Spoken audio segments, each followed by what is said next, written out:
दोस्तों, अगर आपको भारत और श्रीलंका के बीच खेला गया पहला टी20 मुकाबला पसंद आया हो तो इस वीडियो को लाइक जरूर करें। इस वीडियो का लाइक टारगेट हमने 400 लाइक रखा है, तो वीडियो को दिल से लाइक जरूर करें। भारत और श्रीलंका के बीच खेली जा रही टी20 श्रृंखला के पहला और सबसे रोमांचक टी20 मुकाबला कोलंबो के आर प्रेमदासा क्रिकेट स्टेडियम में खेला गया। इस टी20 मुकाबले में श्रीलंकाई कप्तान ने टॉस जीतकर भारतीय टीम को पहले बल्लेबाजी के लिए आमंत्रित किया। उसके बाद रनों की बारिश करने के इरादे से भारतीय टीम के दो बेहतरीन फॉर्म में चल रहे ओपनर बल्लेबाज मैदान में आए। भारतीय कप्तान शिखर धवन और पृथ्वी शॉ की इस जोड़ी से भारतीय टीम को एक बड़ी और मजबूत ओपनिंग साझेदारी की उम्मीद थी, लेकिन इस मुकाबले की पहली ही गेंद पर चमीरा ने पृथ्वी शॉ को एक बाहर जाते हुई गेंद पर विकेट कीपर विनोद भानुका के हाथों कैच आउट कराया। पृथ्वी शॉ बिना खाता खुले ही इस मुकाबले में आउट हो गए। पृथ्वी शॉ का विकेट भारतीय टीम ने पहली गेंद पर गंवाने के चलते अब पूरी टीम दबाव में थी, लेकिन पृथ्वी शॉ के आउट हो जाने के बाद बल्लेबाजी करने आए संजू सैमसन ने अपने कप्तान शिखर धवन का बखूबी साथ निभाया और इन दोनों ने भारतीय टीम के ऊपर से दबाव पूरी तरीके से हटा दिया। इन दोनों ने पहले 6 ओवर्स की बात की जाए तो टीम इंडिया को 50 रनों के पार पहुंचा दिया, लेकिन फिर पारी के 7वें ओवर में हसरंगा ने संजू सैमसन को एलबीडब्ल्यू आउट कर दिया। बेहतरीन फॉर्म में चल रहे संजू सैमसन ने 20 गेंदों में 27 रन बनाए, लेकिन फिर उनके बाद बल्लेबाजी करने आई इस सीरीज में भारतीय टीम के लिए बेहतरीन फॉर्म में चल रहे सूर्य कुमार यादव ने सेट बल्लेबाज शिखर धवन के साथ मिलकर भारतीय टीम के रन गति को तेजी से आगे बढ़ा दिया। इन दोनों ने लगभग पारी के 14वें ओवर तक भारतीय टीम का एक भी विकेट गिरने नहीं दिया और भारतीय टीम के लिए एक लाजवाब अर्धशतक की साझेदारी भी बनाई, लेकिन फिर पारी के 15वें ओवर में अर्धशतक के नजदीक पहुंचे हुए भारतीय कप्तान शिखर धवन को करुणारत्ने ने आउट कर दिया। भारतीय कप्तान 4 रनों से अपने अर्धशतक से चूक गए और 36 गेंदों में 46 रन बनाकर आउट हो गए। शिखर धवन के बाद सूर्य कुमार यादव ने अपना अर्धशतक पूरा किया, लेकिन अर्धशतक पूरा करने की अगली ही गेंद पर उन्हें भी हसरंगा ने आउट कर दिया। सूर्य कुमार यादव ने 34 गेंदों में 50 रनों की पारी खेली। अंतिम ओवरों में श्रीलंकाई गेंदबाजों की लाजवाब गेंदबाजी के चलते श्रीलंकाई टीम अब इस मुकाबले में वापसी कर चुके थे। 2 सेट बल्लेबाजों के आउट हो जाने के बाद ईशान किशन और हार्दिक पांड्या की जोड़ी मैदान पर थी, लेकिन ये दोनों भी बड़ा शॉट खेलने में श्रीलंकाई गेंदबाजों के आगे पूरी तरह से बेबस दिखाई दे रहे थे और फिर पारी के 19वें ओवर की चौथी गेंद पर हार्दिक पांड्या को चमीरा ने विनोद भानुका के हाथों कैच आउट कराया।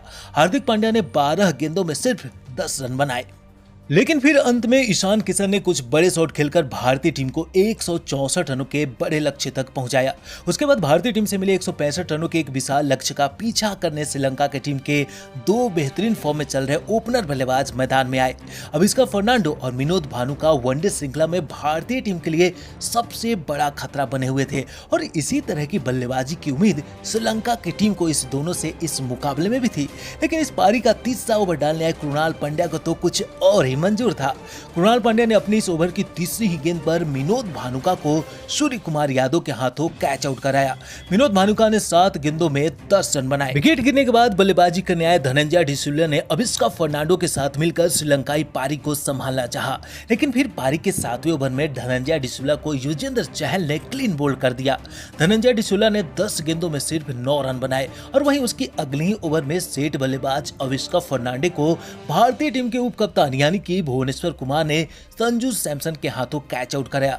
अभिषेक फर्नांडो ने 23 गेंदों में 26 रन बनाए। लगातार लगे 3 झटकों के चलते अब श्रीलंका की टीम पूरी तरीके से बैकफुट पर चली गई थी। यहां से श्रीलंका की टीम को मैच जीतने के लिए एक बड़ी साझेदारी की जरूरत थी, लेकिन क्रीज पर 2 नए बल्लेबाज खेल रहे थे। असलंका और असेन बंदारा की जोड़ी ने श्रीलंकाई पारी को संभालने की पूरी कोशिश की। इन दोनों ने लगभग पारी के 12वें ओवर तक श्रीलंकाई टीम का एक भी विकेट गिरने नहीं दिया, लेकिन फिर पारी के 13वें ओवर में हार्दिक पांड्या ने असेन बंदारा को क्लीन बोल्ड कर दिया। उन्होंने 19 गेंदों में 9 रन बनाए, लेकिन विकेट गिरने का कोई भी असर दूसरे छोर पर बल्लेबाजी कर रहे चरिता आसलंगा को नहीं हो रहा था। वो लगातार चौके छक्के लगा रहे थे। अब श्रीलंकाई टीम को अंतिम 6 ओवरों में 61 रनों की आवश्यकता थी। यहां से कोई चमत्कार ही श्रीलंका की टीम को यह मुकाबला जिता सकता था, लेकिन भारतीय गेंदबाजों ने इस मुकाबले के अंतिम ओवर्स में ऐसी लाजवाब गेंदबाजी करके दिखाई जिसे देखकर खुद कोच राहुल द्रविड़ भी आश्चर्यचकित रह गए। खास करके भारतीय तेज गेंदबाज दीपक चहर ने तो इस मुकाबले के अंतिम ओवर्स में श्रीलंकाई बल्लेबाजों की कमर ही तोड़ डाली। भारतीय टीम के लिए सबसे बड़ा खतरा बने चरिता आसलंका को पारी के 16वें ओवर में दीपक चहर ने पृथ्वी शॉ के हाथों कैच आउट कराया। खतरनाक दिख रहा श्रीलंका ने 26 गेंदों में 44 रनों की पारी खेली और इसी ओवर्स की 5वीं गेंद पर हसरंगा को भी दीपक चहर ने क्लीन बोल्ड कर दिया और फिर अंत में भारतीय टीम के उप कप्तान यानी कि भुवनेश्वर कुमार ने अपनी गेंदबाजी का जोर दिखाया और एक समय पर जीतती हुई दिख रही श्रीलंका टीम को पहले टी20 मुकाबले में भारतीय टीम ने 38 रनों से मात दे दी। दोस्तों इस मुकाबले में भारतीय टीम की गेंदबाजों ने सबसे अहम भूमिका निभाई। तो दोस्तों आप दीपक चहर और भुवनेश्वर कुमार की हैरान कर देने वाली गेंदबाजी के लिए उन्हें 10 में से कितने अंक देना चाहेंगे? आप अपनी राय नीचे कमेंट द्वारा हमें जरूर दीजिएगा। धन्यवाद।